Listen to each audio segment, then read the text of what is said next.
think this is a game?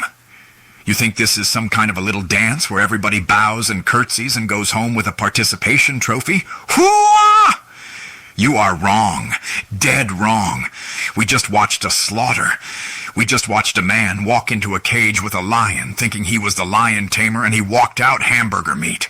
Mike Johnson, the Speaker of the House, the man who is supposed to be the third most powerful person in the United States of America, just got destroyed, obliterated, eviscerated in a courtroom showdown that was supposed to be his big moment, his coronation as the legal genius of the GOP. And instead he got laughed out of the building. And the MAGA base, the people who put him there, they are not happy. They are exploding. It is a volcano of rage. It is Vesuvius erupting all over Capitol Hill. They are calling for his head. They are calling for the gavel.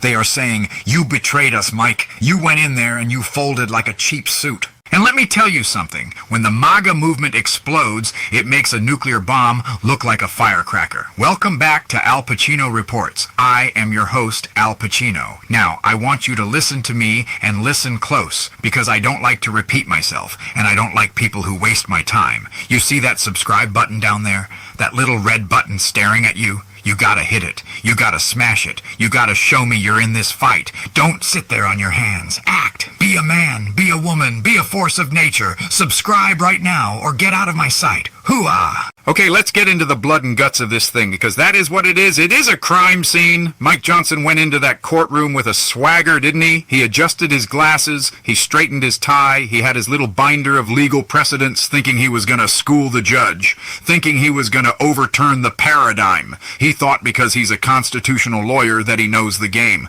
but he forgot the first rule of the game. The game is rigged. Or maybe he just forgot that you don't bring a knife to a gunfight, and he brought a plastic spoon. The showdown was about the subpoenas. It was about the power of Congress to demand answers. It was the whole ball of wax. The MAGA base has been waiting for this. They have been screaming for accountability. They wanted the Biden crime family exposed. They wanted the Department of Justice brought to heel. And Mike Johnson said, "Trust me, I got this. I know the law." And what happened? The judge, a federal judge, looked at him over the top of those spectacles and said, "Mr. Speaker, your argument is frivolous. Your argument is weak. Your argument has no merit." Frivolous. Can you imagine? The Speaker of the House being told he is frivolous. It's a slap in the face. It's a spit in the eye. And Johnson, did he fight back? Did he pound the table? Did he say, "You're out of order"? No. He stood there and he took it. He took the beating. He said, "Thank you, Your Honor," and he walked away with his tail between his legs. And that is why MAGA is exploding, because they don't want a polite loser. They want a winner. They want a fighter. They want someone who is going to flip the table, not polish it. You gotta understand the psychology here. This isn't just about a court case. This is about betrayal. Pure, unadulterated betrayal. The base looks at Johnson and they see the ghost of Paul Ryan. They see the ghost of Kevin McCarthy. They see the establishment creeping back in wearing a MAGA hat as a disguise.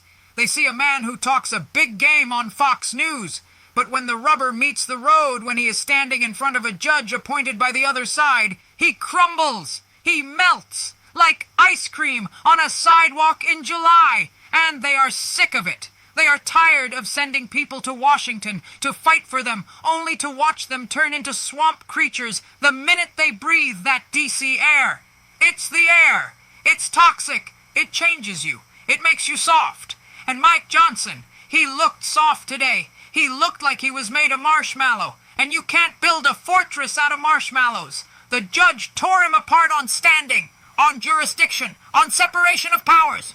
Every argument Johnson made, the judge had an answer for, and the answer was no. No, you can't have the tapes. No, you can't have the documents. No, you can't hold him in contempt. And Johnson just nodded. He nodded. That nod is the image that is burning into the brains of every MAGA voter in the country right now. That nod of submission. That nod of surrender. And let's look at the reaction. You go on social media right now, and it is a war zone. It is scorched earth. Marjorie Taylor Greene is screaming. Matt Gaetz is probably laughing somewhere. Steve Bannon is declaring war. They are saying motion to vacate. You remember that? The motion to vacate? The sword of Damocles that hangs over the speaker's chair? Well, the string just got a lot thinner, my friends. It is hanging by a thread, a single fraying thread, and this courtroom disaster might be the breeze that snaps it. Because you can't lead a revolution if you are afraid of the sound of gunfire. And legal gunfire is loud. The base wants to know why Johnson didn't have a plan B. Why didn't he have a backup? Why did he walk into a trap? Was he set up? That's the conspiracy theory starting to bubble up. Was Mike Johnson sent in there to fail? Did the deep state maneuver him into a courtroom he couldn't win just to humiliate him? Just to break the spirit of the MAGA movement? You gotta ask the question, because in this town nothing happens by accident. Nothing. If a guy slips on a banana peel, it's because somebody put the banana peel there and somebody else polished the floor. So who wanted Johnson to lose? Maybe the Democrats? Sure. But maybe the rhinos, maybe the old guard who hates the fact that a relatively unknown conservative got the gavel. Maybe they wanted to show that he wasn't up for the job. See? They are whispering in the cloakrooms. We told you he was a novice.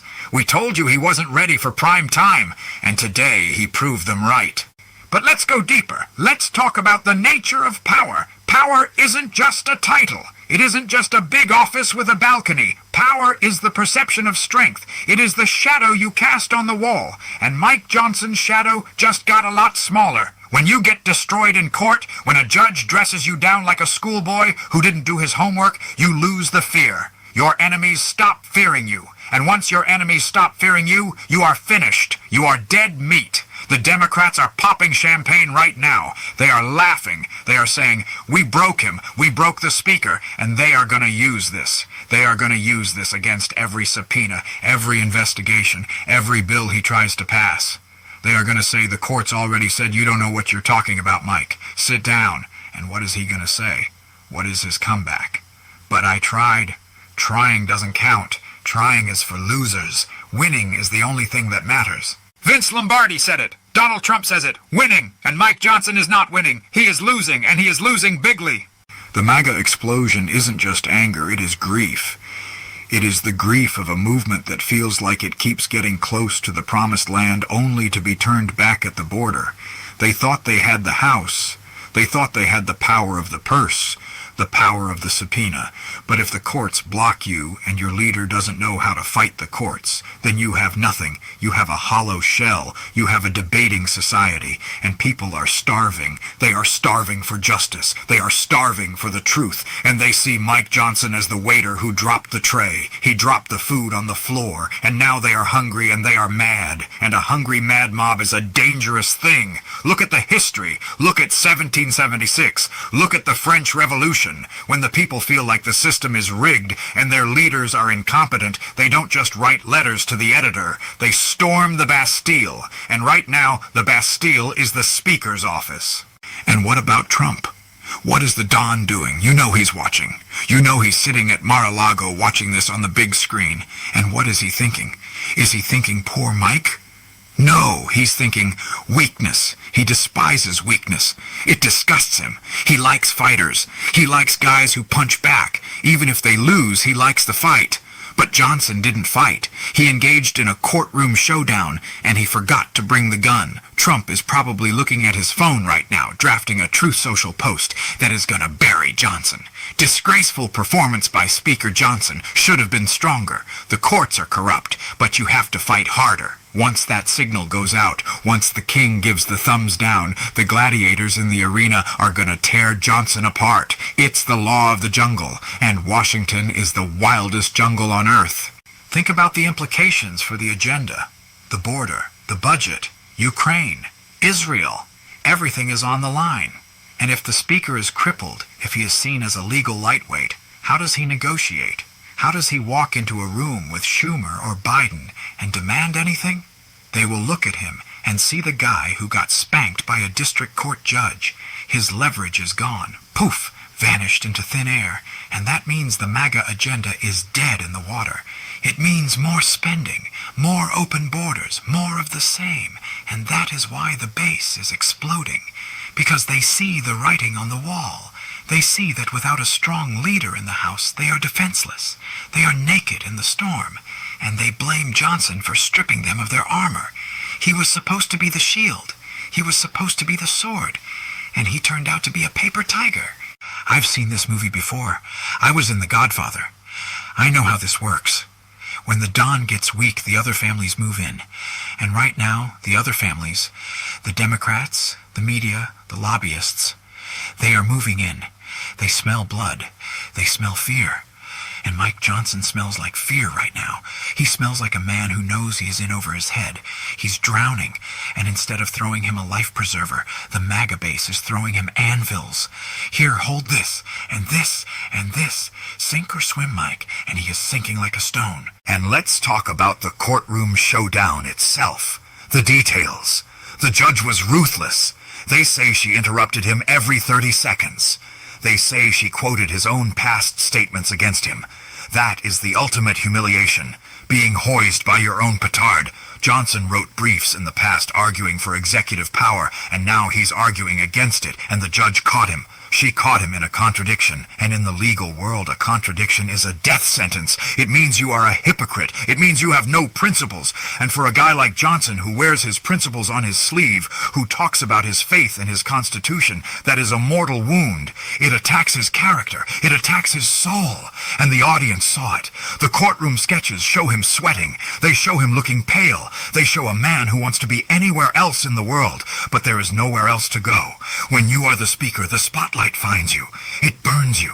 The conspiracy theorists are going wild. They are saying the judge was a plant. They are saying the fix was in from the start. But even if it was, even if the deck was stacked, you gotta know how to play the hand. You gotta know how to flip the table. You gotta know how to make a scene. If you know you're gonna lose, you go down swinging. You get held in contempt. You make a speech that they have to drag you out of the courtroom for. That's how you become a martyr. That's how you rally the base. But Johnson, he played by the rules. He played by the Marquis of Queensberry rules while the other side was using brass knuckles and baseball bats. It's naive. It's dangerously naive. And naivety in politics gets you killed.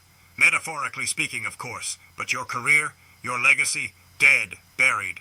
So what happens next? The explosion is happening now, but the fallout is going to last for months. Primary challenges. Every member of the House who supports Johnson is going to get a primary challenger from the right. You stood by the weakling. That's going to be the attack ad. You stood by the man who surrendered to the liberal judges. It's going to be a bloodbath, a civil war within the GOP, and all because Mike Johnson thought he could lawyer his way out of a political street fight. He forgot that the law is just politics by other means. And he forgot that in a showdown you don't blink. He blinked.